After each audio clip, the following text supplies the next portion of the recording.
So again, good night. We're going to do mitral regurgitation, and I think we should complete in about 2 or 3 sessions. Okay, and then we will do a Mayo review, and we'll look at the American Society of Echo um, evaluation of the mitral valve as well. When we talk about regurgitation, of course, we're talking about a backflow. So the other name for it is insufficiency, but you'll probably see most of the literature will probably have regurgitation. So the classic definition is an abnormal leak of blood from the left ventricle across the mitral valve and into the left atrium when the ventricle contracts. That's when the ventricle contracts. We know the normal flow of blood is from the left atrium. When the mitral valve opens, then the blood flow from the left atrium into the left ventricle, and that is diastole. At the end of diastole, the mitral valve is supposed to be closed, and in systole, the mitral valve is supposed to be closed. So when the left ventricle contracts, you're forcing blood across the left ventricular flow tract, across the aortic valve, and into the aorta. But if the mitral valve is incompetent for whatever reason, you're going to get a backflow of blood across the mitral valve and into the left atrium. So just think about it a little bit. In systole, when the left ventricle contracts, if you have mitral regurgitation, then in systole, when the left ventricle contracts, you're going to have blood going not only across the left ventricular flow tract and into the aorta, but blood is also going to go in the opposite direction across the mitral valve and into the left atrium. So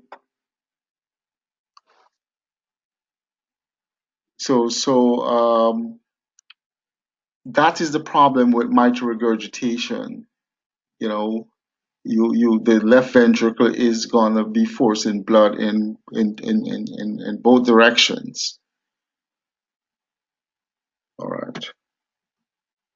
So what are some of the causes for mitral regurgitation? One of the most common causes for mitral regurgitation is mitral valve prolapse. We also call this myxomatous degeneration of the mitral valve. And you can have prolapse of both the anterior and the posterior mitral leaflet, or you can have prolapse of just one of the leaflets. You can have prolapse of the anterior leaflet or prolapse of the posterior leaflet. Now, the thing about mitral valve prolapse, you can sometimes just look at the mitral regurgitation and get a sense, if it's mitral valve prolapse, because if the anterior leaflet is prolapsed, the mitral regurgitation jet is going to go posterior. And if the posterior leaflet is prolapsed, then the mitral regurgitation jet is going to go anterior. So always look for that, because the direction of the jet will give you a clue as to whether the patient is having mitral valve prolapse, yes or no. And it's just a redundancy of the valvular apparatus. Okay, so the valve bulges back into the left atrium, and you can see clearly. Right. Another very common cause, another very common cause for mitral regurgitation is ischemic heart disease. And when you have ischemic heart disease, as mentioned before, the muscle in that area does not contract properly. And as a result, the mitral valve does not close properly. So you're going to get a leak or regurgitation across the mitral valve. Patients with ischemic cardiomyopathy, that is decreased blood flow to the heart muscle, Um, a lot of times they will have papillary muscle dysfunction uh, because they have insufficient blood flow to the papillary muscles. So they have papillary muscle dysfunction, and as a result, mitral regurgitation. Another very common cause for mitral regurgitation is rheumatic fever. So remember, in the initial stage of rheumatic fever, it's when the kid develop the rheumatic fever for age 5 to 10, 15. They're not going to develop valvular pathology until 5, 10, 15 years later. And it's not uncommon for the individuals to have mitral stenosis and mitral regurgitation, the combination of both. So mitral regurgitation is a common feature of rheumatic heart disease.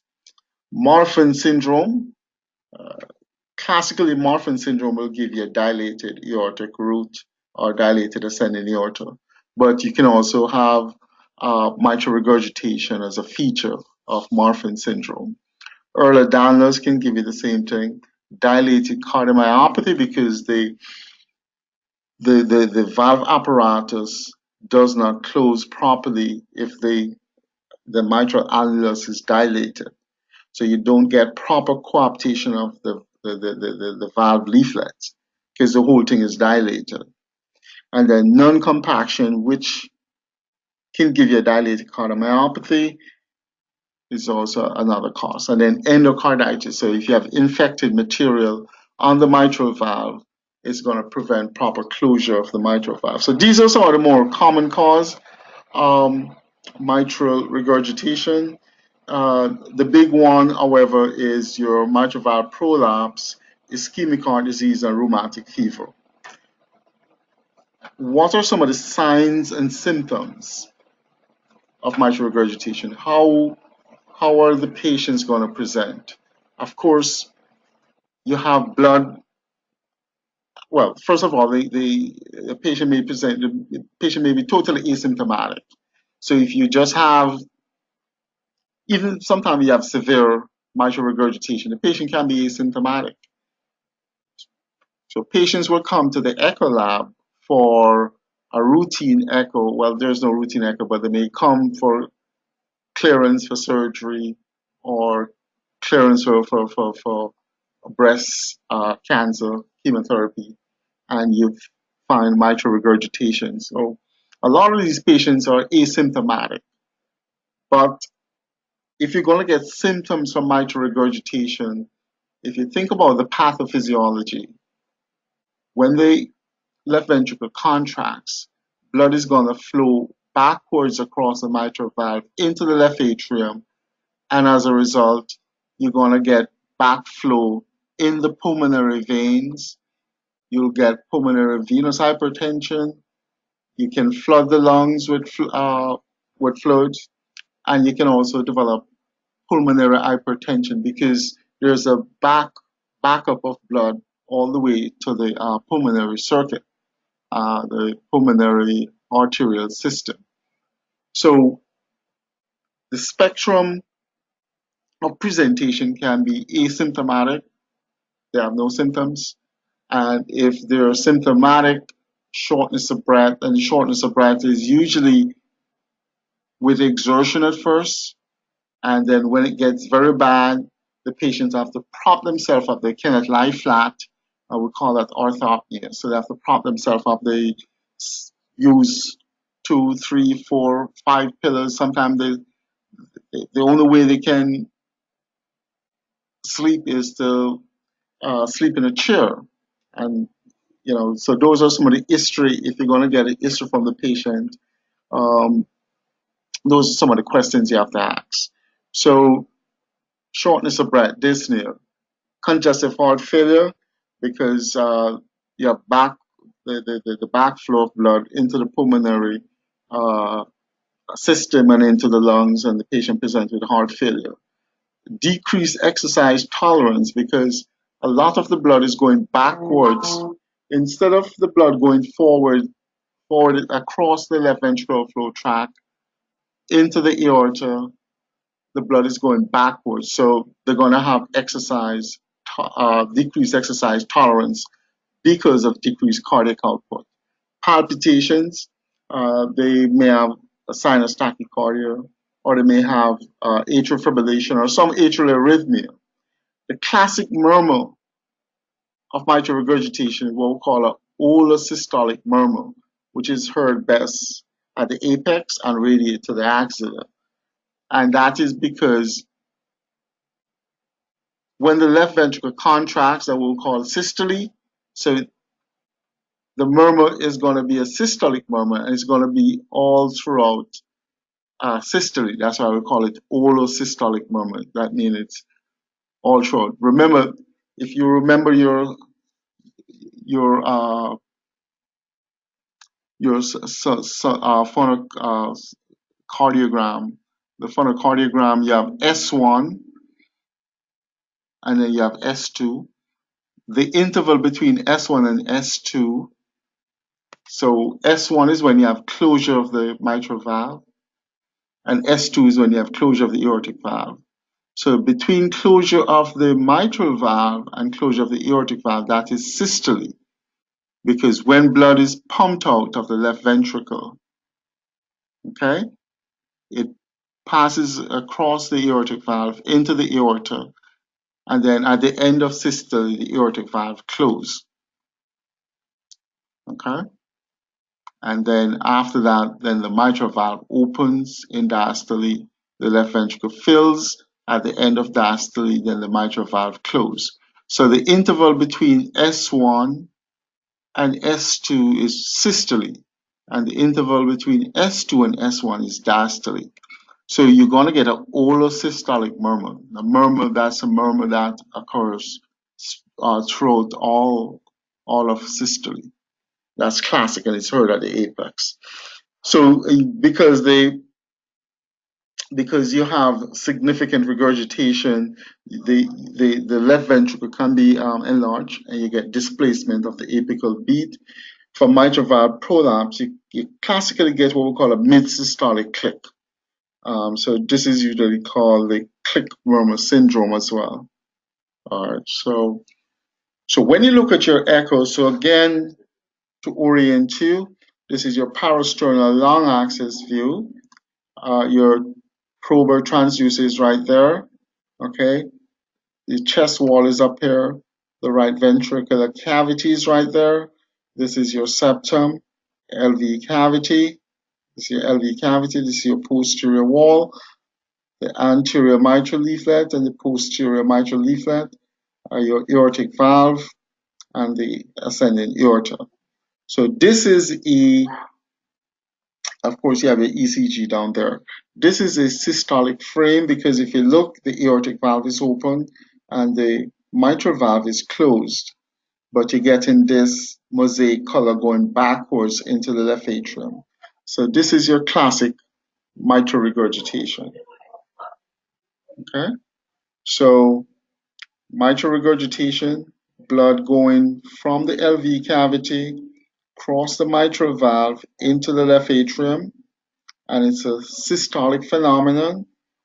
The aortic valve is open, mitral valve is closed. Okay? So that's your left atrium, that's your left ventricle. This is your apical four-chamber view. Again, your transducer is right there. It's your LV cavity. Okay?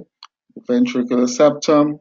This is your left atrium, atrial septum, and this is your mitral valve. This is the anterior mitral leaflet right there, posterior mitral leaflet. So this is your mitral regurgitation. Again, mitral regurgitation is a systolic phenomenon. Okay, in systole, the mitral valve is supposed to be closed. The aortic valve is open, but you have this flow across the mitral valve in systole. Your ECG is down below. So again, to gate systole on your ECG is from the onset of the QRS to the end of the T wave. So this interval from the onset of the QRS to the end of the T wave, this interval is your systolic interval, okay? And that's when you're going to get this mitral regurgitation. That's your mitral regurgitation. So this is our color flow Doppler, and your color flow Doppler is telling you that there's a flow. This is your transducer. It's a flow, and if you look at the color flow, you can see it's a mosaic. It's a mixture of color, mainly blue. Remember, when you get a blue coloration, it tells you that the flow is away from the transducer. The flow is away from the transducer when you get a blue coloration, and so it's more of a mosaic. So if you're just gonna read the Doppler without knowing what's going on, again, your transducer is here. This is the mitral valve. You have a blue flow right here. It tells you that there is a flow moving away from the transducer. So the flow is moving from the left ventricular cavity, across the mitral valve, and into the left atrium. So it's a backward flow across the mitral valve. So it's mitral regurgitation. So you always remember your Doppler principle. Flow towards the transducer is going to give you varying shades of red. Flow away from the transducer is going to give you varying shades of blue. All right, so that's your anterior mitral leaflet right there. Okay, that is your left ventricular cavity.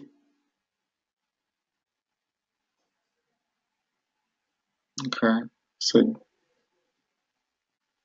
this left atrium is right there. This is actually a prolapse, and we have more significant prolapse. Okay, but you can see that there's a slight bending of this anterior mitral leaflet. During the course of the lecture, we will find more significant prolapse, so you can, you know, have a clear understanding of what mitral valve prolapse looks like. But this is a slight prolapse of the anterior mitral leaflet right there. LV cavity. Okay, so this is a significant prolapse of the posterior mitral. You can see this bows all the way back into the left atrium. So this, you can see this very clearly. Prolapse of the posterior mitral leaflet. And M mode. Okay. M mode can also help you to look at mitral valve prolapse. And I know we have not done M mode as yet, but if you look up top, this is a two-dimensional echo up top, two-dimensional echo of the parasternal long axis view. And your cursor is right here. Your cursor crosses a number of structures. And if you look at your two-dimensional echo, the cursor crosses the anterior chest wall, crosses the RV wall, the RV cavity, a little portion of the ventricular septum, and it crosses the mitral valve, the anterior leaflet, and the posterior leaflet. That's what these are the structures that the cursor crosses.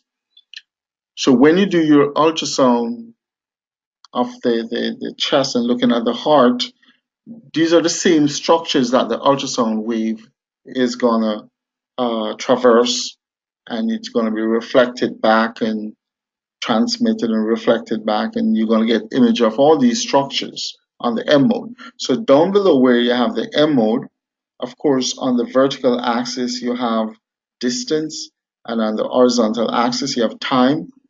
The first set of structure up here is the chest wall. So this is the chest wall, the skin, subcutaneous tissue, stuff like that. Then you get to the RV wall.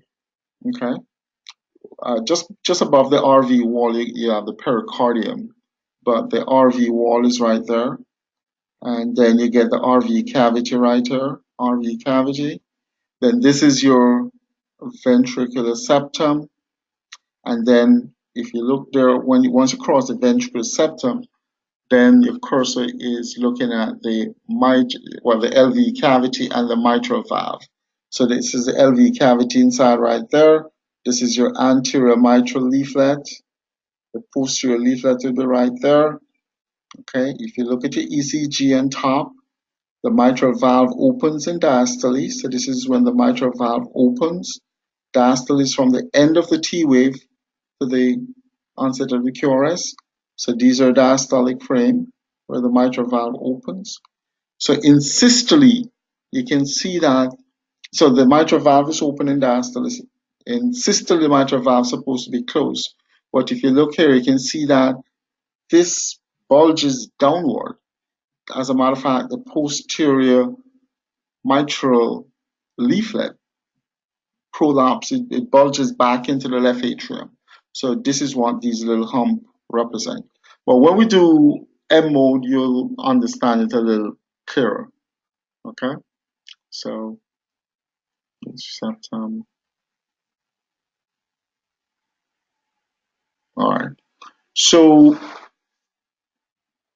when we're gonna assess mitral regurgitation for severity, and of course, when the patient comes to you with mitral regurgitation, one of the things that you have to do is to determine how severe the mitral regurgitation is. As a matter of fact, any type of valvular pathology, you need to know the criteria to determine severity. And you have to look at the mitral valve apparatus. So you use your echo to look at the apparatus. And the things that you're going to look at is the mitral valve leaflets, the coordinate tendineae, the mitral annulus, and the papillary muscles. Okay, so you're going to look at all of the stuff that makes up the mitral apparatus. And this cartoon sort of give you an idea what we're talking about. Your papillary muscles are right here. Okay, so remember in the LV you have two papillary muscles, your anterior lateral and your posterior medial. You have your coordinate tendineae, and these coordinate tendineae attach to the undersurface of the valve leaflet, and then you have the valve itself and the annulus. Okay, so these are all the structures that make up your mitral valve apparatus.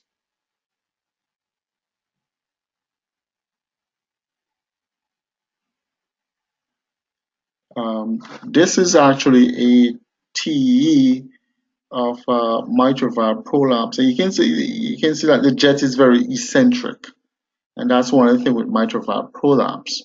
The regurgitant jet tend to be eccentric, and if you look, you can see that this scallop. So you know, when we actually look at the mitral valve, you have scallops and segments, and we'll probably get into that. But this, this is your anterior leaflet, and there's a little prolapse right there with some regurgitation. All right, so another thing, because remember, there's a whole gross of things that can cause mitral regurgitation. So when someone presents with mitral regurgitation, you have to determine the mechanism. What we mean by mechanism, what is causing the mitral regurgitation? Because if it's mitral valve prolapse, most of mitral valve prolapse you can repair. You can actually repair the valve. Usually, if it's rheumatic fever, rheumatic valve disease, you'll have to replace the valve. Okay, so depend on what's causing the regurgitation, it's gonna affect how you treat the patient. And again, if it's ischemic, if it's an ischemic cardiomyopathy that's causing the mitral regurgitation, a lot of those patients you have to replace the valve as well. So we have to look at the mechanism of the mitral regurgitation, the size of the left atrium, the size of the left ventricle as well, and the ejection fraction. These are important things that will tell us if we can replace or repair the valve and how timely we should we should we should uh, we should do our surgery. Mitral regurgitation is one of those conditions that the patient may be completely asymptomatic, but there are findings on the echo that can help you to determine when you should do surgery. So that's important. Yeah, so these are patients that you have to follow closely with echoes. You also have to do a transesophageal echo because your transesophageal echo is going to help you to determine the mechanism of the mitral regurgitation. And that's going to, of course, again, it's going to tell you whether you can repair the valve or you have to replace the valve. And then, of course, size of the left atrium, size of the ventricle. Okay. But the ejection fraction in these patients is very important. All right.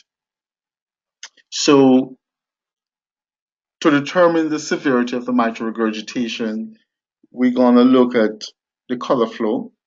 So